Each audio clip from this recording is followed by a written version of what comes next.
Hi, welcome to The Real Generation Gap. I'm Rudy Ruiz. I'm Fred Satilli. And today we're going to be talking about Charles Laughton's 1955 classic, The Night of the Hunter.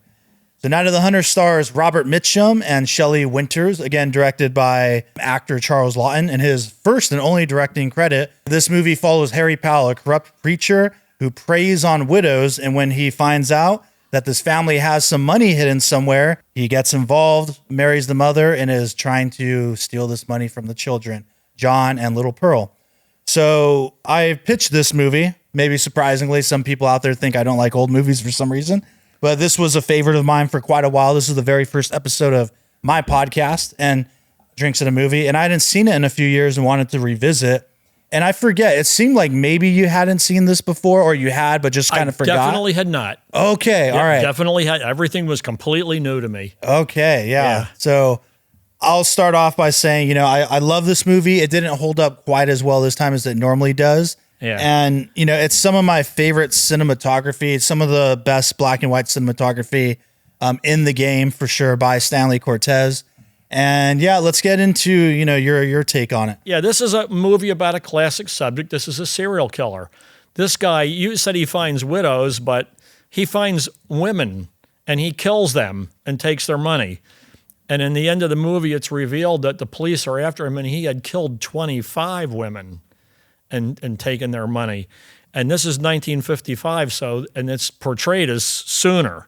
Like it's made in 55, but it's like takes place like in 35. Right. Like the car is just a flivver. It's like Depression era. It's like totally Depression poor era. kids running around, and right. Their parents have to give them up to Lillian Gish and to take care of until they can afford to get their kids back. It's interesting because, like many people like him in the movie, he's a very charming man, and he charms the people. He presents himself as a clergyman. And he tells these Bible verses and stories about good and evil, and he's got love and hate on tattooed on like a convict, right? And he charms the community, and he finds out who the vulnerable woman is, and kills her and takes her money. And in this particular case, as you said in the intro, the woman's husband had been executed because he killed two people in a robbery and had stolen $10,000, which in today's money is $1 million. Right. You buy a house for $3,000. So he hid the money, and then the cops caught him, and they captured him brutally in front of his children and hauled him off, and shortly thereafter they executed him. So these kids have this damage already, and because of this, they're very attached to their mother and a few people in the neighborhood because they've been traumatized. And now here comes this man who wants to step in and say that he's their father. They know darn well he's not. The little boy is loyal to his father. The little girl accepts the new father right away and is quite enamored with him also. And the town pushes her to marry this guy, which is what he wants, because he wants to discover the money. Just as not a spoiler alert, but before I forget, the scene in the movie that I love the most, you talked about the cinematography and the black and white photography and that kind of thing. When he kills the mother and puts her in the car and pushes the car into the river, and the man who drinks heavily, he sees the car underwater, like through the clear water. He sees the car and her hair is floating. It's an incredibly gorgeous thing. And he's afraid that if he tells people that he discovered her, that they'll accuse him of killing her. So he keeps it quiet. But that scene is way great. That scene is like, and the way she's sitting there tied up in the car with her hair going like that it's a river water, so the water's moving. It's just so awesome. It is one of the greatest shots of all time. It's equal parts haunting, but beautiful. Yeah. And that string music playing all soft, after he's telling the Mr. and Mrs. Spoon, the ice cream people about, how, she ran off and I just got to take care of the little kids now. And yeah, he's so good at being this manipulative guy. That's worst. Oh, my dear, dear friends, whatever would I do without you? Mr. Powell. Well, if there's anything we... No, it's my shame. It's my crown of thorns. I must wear it bravely. What could have possessed that girl? Satan. Well, what do you figure to do? Do? Why, just stay right here and take care of them kids? Maybe it was never meant for a woman like Willa to taint their young lives. It's mighty brave of you, preacher. Didn't she leave no word? A scrawl on a notepaper on the bureau. I burned it. Tore it up and burned it. It stank so strong of hell fire. Amen. The pitcher has went to the well once too often, friends. Oh, she'll come dragging her tail back home. She'll not be back. I reckon I'm safe in promising you that. Maybe she just run off on a spree. No. Well, there's no harm in hoping. There's no sense in it, neither. I figured something like that was brewing when she went to bed last night.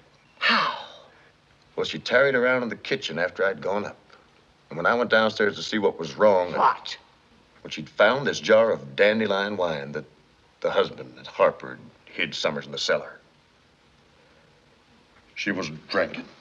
I tried to save her, I know you did, Mr. Powell. Oh, I know how hard you but tried. the devil wins sometimes.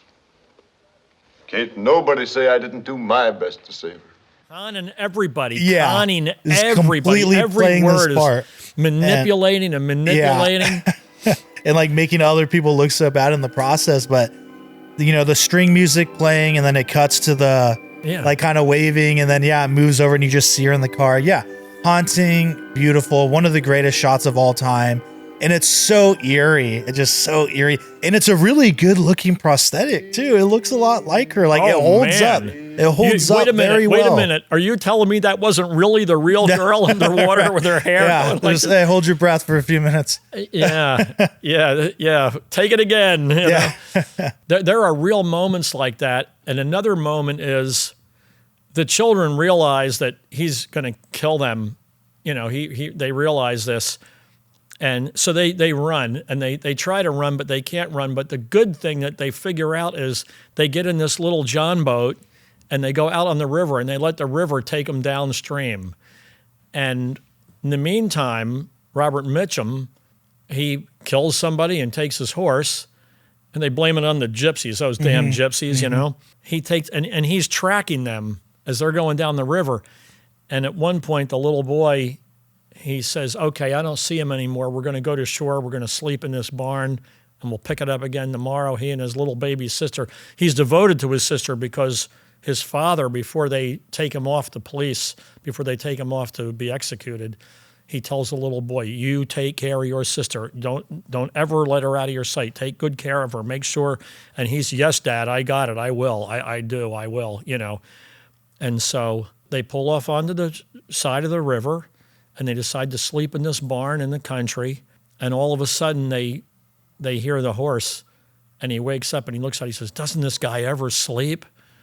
You know, they needed sleep so badly, but yet he was on them. He was still closing in, and that was one of the awesome scenes and awesome moments. Just really great shots and lighting. You know, you bring up that first, all that stuff on the river.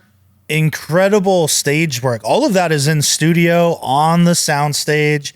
That's why it's like uplit, you know, and you can even tell that's the back not a walls real and all river that. with a real the backgrounds look like paintings. But like even the shot when they land on shore and you see the house and the barn and then it's reflected in the water. It's so beautiful.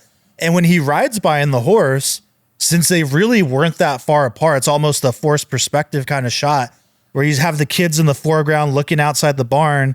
He's in the distance, and they did that with like a baby horse, like a pony, and a dwarf in the back. That's how they shot it. It's not even Robert Mitchum. It's like a tiny horse and a small person on the background. That's how they got that look. Oh. And then he just leaning, you know, like singing. Yes, right.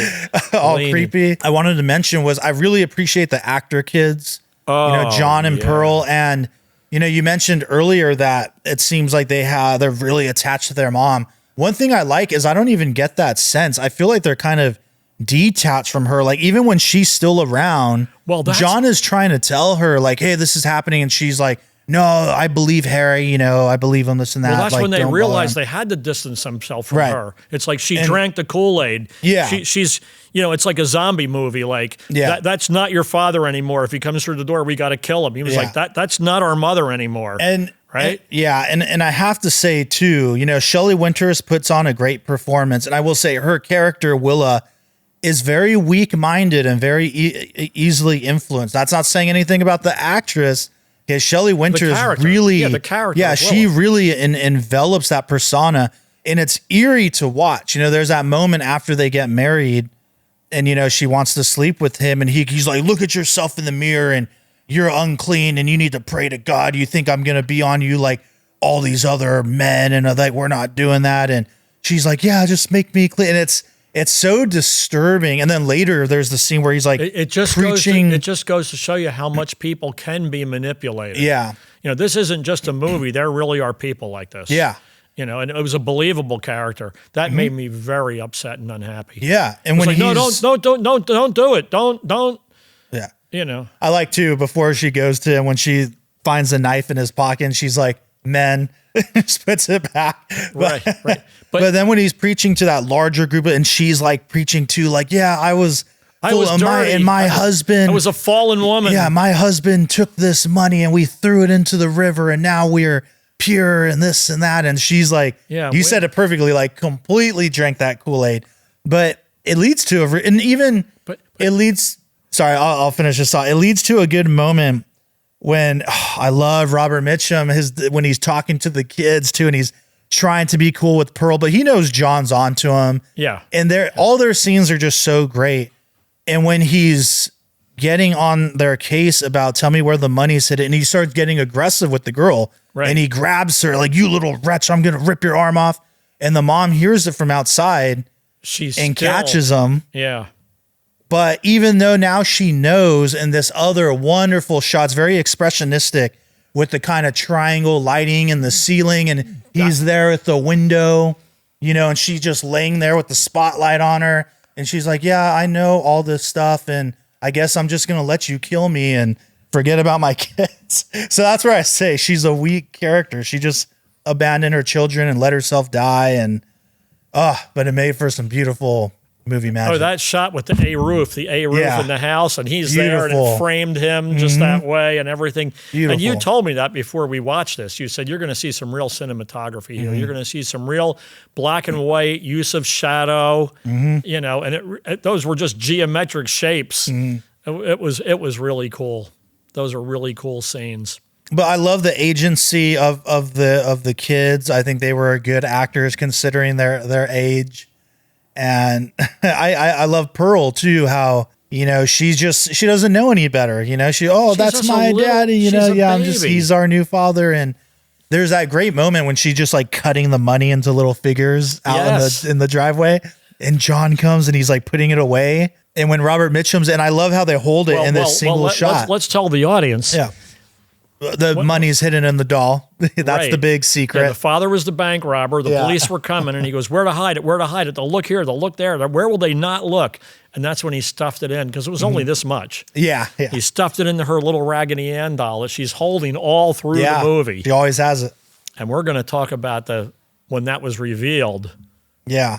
And that's that, because that's the first time it's revealed to us, the audience, that that's where it is in the doll when she's cutting it up. Right. And I love how he's coming out like, "Get inside." You know, he's, "Oh, I'm just helping her put her toys away." And how they're quickly trying to put it away as he's walking out.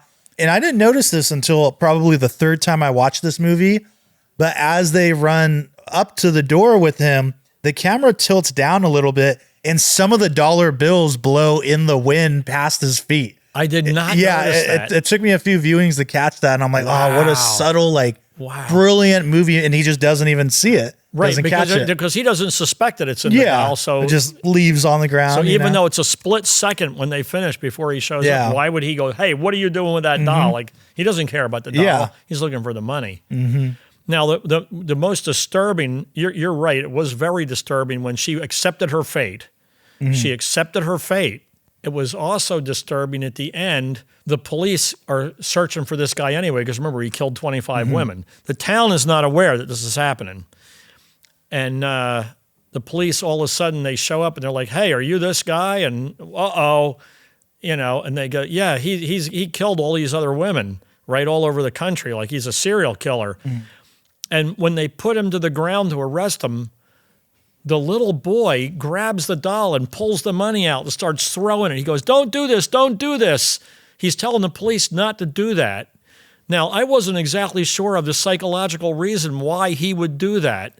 That was a very strange scene for me. Do you have any insight into that? I think it's just the trauma from seeing that happen to his father, because when they Right. take his father down, he clenches his stomach like he's getting sick. And Yeah. he's like, no. And he gets that same feeling, like even though it's not his dad. It's like kind of a flashback. It reminds him of that.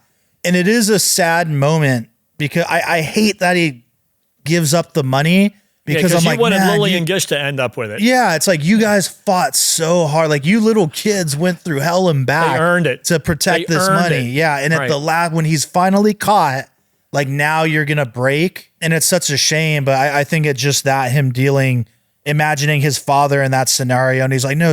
And he says something too of like, I don't want it anymore. I just don't even want the deal with it. You know, Yeah. I'm done with it. But it's, oh, you've come so far. You were at the finish line. So it's a little sad, you know, in Interesting multiple ways. nuance of the movie. Yeah. Interesting and another interesting nuance of the movie was Lily and Gish had a very fine home, and she took in children that kind of came off the street, and she was raising 5 children, including the 2, including the 2 that she was raising 3, and now she had the 2 from the boat, right? She revealed at one point that her own son had run off and abandoned her. And she said, I may not be able to raise my son, but I can raise these other children. And that's a real, like a societal thing where you see people have one trauma and then they react to it. You know, I mean, some people would kill themselves, but she reacted this way. She's like, I'm worthwhile. I'm a good woman. I'm going to raise these children. And one of them was a girl that was just hitting that age where she wanted the affection of men. So she was sneaking out at night and meeting men in the town. And they didn't portray her as a prostitute, really, but she was kind of like up for anything. Right. And they didn't show her as being abused. But Robert Mitchum did. He met her on the street and he said, let me buy you an ice cream and ask you about these 2 kids. And where did they do this, or did they have a doll? She goes, oh, that little girl never lets the doll go. And he went like, all right, that's it. That's all I needed to know. I'm out. Eat your ice cream, whatever. You know, he gave her like a Hollywood magazine and stuff, and bought her an ice cream. He's like, I'm out. You know. Yeah. And she couldn't. She's like, no, don't go. So now she was in love with him too. Like this guy he just was so magnetic. But Lily and Gish didn't buy it. Yeah. And now you can tell your favorite scene. It's so good. You know, he's just, again, manipulating everybody. Everyone's just in love with this man. And as soon as he has the conversation with Lil, I love how he even tries to do the love-hate thing again, too. And she's like, yeah, no, I know it. Yeah, right. And she's just battling him at every end. Because whereas he's preaching the word of the Lord, but for his own agenda, Right. she is like a real woman of God. Right. And Yeah, she very sees much. right through him. Good morning, ladies. I do. Why, you're Miss Cooper, I take it. It's about that John and that Pearl. Oh, them poor little lambs. To think I never hope to see them again in this world. Oh, dear madam, if you was to know what a crown of thorns I've borne in my search for them stray chicks. Ruby, go fetch them kids. Oh, madam, I see you're looking at my hands. Would you like me to tell you the little story of left hand, right hand, the tale of good and evil? It was with this left hand that old brother Cain struck the blow that laid his brother low. Them kids is yours? My own flesh and blood. Where's your missus?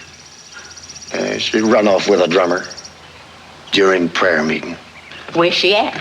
Down the river, Summers, Parkersburg, maybe Cincinnati. One of them Sodoms of the Ohio River. She took them kids with her? Oh, heaven only knows what unholy sights and sounds them innocent little babes has heard in the dens of perdition where she dragged them. Right funny, ain't it, how they rode all the way upriver in a 10-foot John boat? The Lord is merciful. No, what a day this is. And there's little John. What's wrong, John? Come to me, boy. John, when your dad says come, you should mind him? He ain't my dad. No, and he ain't no preacher neither. And when she comes out with the shotgun, when he's going to grab the kid and she just taps him on the head, you know, get off my lawn kind of thing. I just love, there's something cool about just like a tough, old fashioned, just like badass woman. And Lillian Gish was an actress like of the silent era. I mean, she was in D.W. Griffith movies and stuff back in the day. That was a woman with a long career. But the creepy moment. when they're in the house and they know he's going to come back, which is the funny thing when he runs off and he's like, I'll be back tonight. Right. That's the original I'll be back. Yeah, Right. I'll be back later tonight. But when she's in shadow, silhouetted, just like in the chair with the shotgun, and he's out in the front yard on the sidewalk and there's just like a little light on him, it's such a beautiful shot. And then he's singing his same little song, I guess, trying to intimidate them or something. And she starts singing along with them too. Being, a woman of God, she knows that same music. And there's something very interesting about this good and evil harmonizing together. And then the obvious symbolism of the owl catching the rabbit, and it's a hard world for little things, Right. Yeah. It's a hard world for little things. And when Ruby comes in with the light, so she walks in, so now you can't see him anymore. And she's like, no, put that out. And she blows it out and he's gone. Yeah. So he's like not there within sight. And so now where is he? Yep. He's coming back, right? She had the gun on him. But now he just almost as if he disappeared. Mm-hmm. And now where is he? He's coming, right? He's coming. She's got a gun that's this long, right? You're better off with a handgun. Yeah, but that was a great scary moment when he was snap gone like that. And Mm-hmm. Now we got it. Now it's a fortress. So now, and she didn't get him. If it wasn't for the police showing up right when they did, and there was a lot of cops that they swarmed him. Yeah. When I think she hit him, right? Like he was wounded and hiding in the barn. And that's the one issue I kind of have with the movie is this moment just felt very rushed. Like it just kind of happens. Like the cat meows. And he stands and he's underlit in that creepy way. And she fires the gun. He runs off screaming in a really odd way into the barn. And she's like, yeah, police, I got someone trapped in the barn for you. Get over here, Kids go to make some coffee, whatever happens. And they just come and arrest them. And that's the end of it. What I still didn't quite understand was then there's this kind of torches and pitchforks riot in the town because they all found out, right? And they're but it was the original town with the spoons. Yeah, the ice cream store town was all outraged. Mm-hmm. Why did they take him back there? Yeah, I don't know. He was downriver in this whole other place, so that was real weird.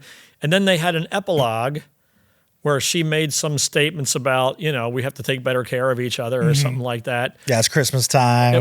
Right. Yeah, everybody got the gift, right? Yeah, that was a weird way to end that movie. Yeah. It's a sweet moment when John gives her the apple, because he doesn't have any gifts for her and kind of... Yeah, it's kind of gift of the Magi. Right. Is kind of accepting, like, all right, this is our family now and all that, but... Yeah, it just feels very rushed and suddenly happy Christmas. I feel that way about many movies and TV shows where they have a quick and dirty ending, And you saw that in the 60s with half-hour TV shows. They would always there'd be drama, and then it's the end. Mm-hmm. Like just something would happen and that's it. They're out of time. And this movie was not out of time. It was a long movie, and it even had the epilogue and stuff. Mm-hmm. But yeah, it was his capture his capture. They didn't show you him executed, but his capture was, it wasn't a heavy duty capture. Yeah. He just was hurt and he gave up and. Yeah, it's okay. I guess we're wrapping this up. So long, everybody. Yeah. That's it. We got him. We got him. Yeah. It wasn't like he was holed up in there with an arsenal or anything and they had to fight their way in or out or. Yeah. They just nicked him. It's weird too. We often will mention movies where every scene has a purpose and moves the plot along. What's interesting here is there's one moment where after the father of the kids gets executed, there's this random scene where the executioner is at home with his wife and his kid talking about how I can't keep doing this and it's rough. And she's like, you say that every week. And he's like, yeah, I just don't want to keep doing this. And the payoff for that is at the end when they're like, yeah, we're moving the hanging up for Robert Mitchum. And he's like, this time it'll be a pleasure. Right. Yeah. Why is that? You could have cut that out. That didn't need to be in the movie. Even that guy has some little story arc about how he's excited to hang Robert Mitchum now. Yeah. Yeah. The whole executioner part was completely irrelevant to the story. I always forget about that scene, but this time I was like, yeah, why is this happening? And it is very forgettable, because it just doesn't matter. But it's a good movie, great stage studio work, great everything. Acting, I mean, all of them. Robert Mitchum, again, just a man with so much gravitas. He really made you hate him. Yeah. And that's the true, that's the, the mark of a villain actor. When you truly, and it wasn't just that you hated him, you skeeved him. You know what I mean? He was creepy. He was like greasy, like, he really was a scumbag, Yeah, I mean, poor Charles Laughton. I mean, honestly, I don't know. I know he had a big acting career on stage and movies prior to this. I'm not very familiar with his work, but it's a shame that this movie was a big flop when it came out. It was not critically successful, not successful with audiences. It took a lot of time to gain its appreciation. And from what I've heard in interviews, he was really heartbroken about it, and he didn't direct anything else after, which is a shame. Right. And I think he passed away soon after too. And no, it's too bad. It would have been interesting to see what he would have done next. And I'm gonna rate this I'm gonna go 8. Wow. Yeah.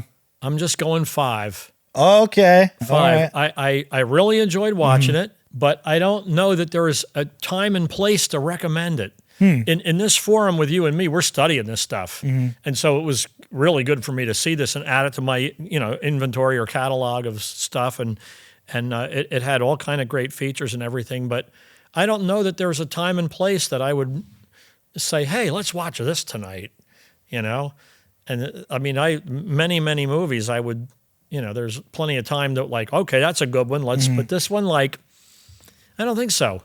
So I'm just right dead in the middle with a 5, and like 5 with regret. So maybe that's why it wasn't a big box office smash. Yeah. Because it's hard to recommend this, but it is, once again, it's really made perfectly. There is those things like you said about the execution, or they could have cut that or something. Yeah. But otherwise, I don't like the floating children's heads in the opening credits. That I really don't like. That was really, really terrible to see the woman under the house, It was almost like the Wizard of Oz in the beginning. The kids found the dead woman. And an interesting cut, too, where they try to make it look like it's one single take, but you see the jump cut because the shadow changes. And the camera pushes in and it cuts. That, yeah. And then the camera pulls out and there's a crowd of people there. I thought that was really slick. Yeah, okay. Lighting. But yeah, I mean, I'll say highly recommend this movie. I'm kind of stoked that I provided an old movie that you hadn't even seen before. I was not expecting that. I'm glad you did. Black and white. You're the first person to recommend the black and white movie, But yeah, I highly recommend it. I think if you're just a fan of cinema, if you like even if you're not too big a fan of old movies, I think this is a thriller worth checking out. And if you have any interesting in photography or cinematography, if you haven't seen this and you're into that camera lighting, this is a must see for you. Okay, well, good recommendation, and I was shocked as I watched it. I was surprised to myself that I'd never even heard of it. So there's a lot out there, and I wonder what else I haven't seen, you know? But anyway, thanks for watching. I always say this is a great place to go and look for a recommendation. If you want to see something you don't think you'd ever find or whatever, we're doing our best to recommend obscure movies, and this certainly is one of them. So thanks again. We'll see you next time.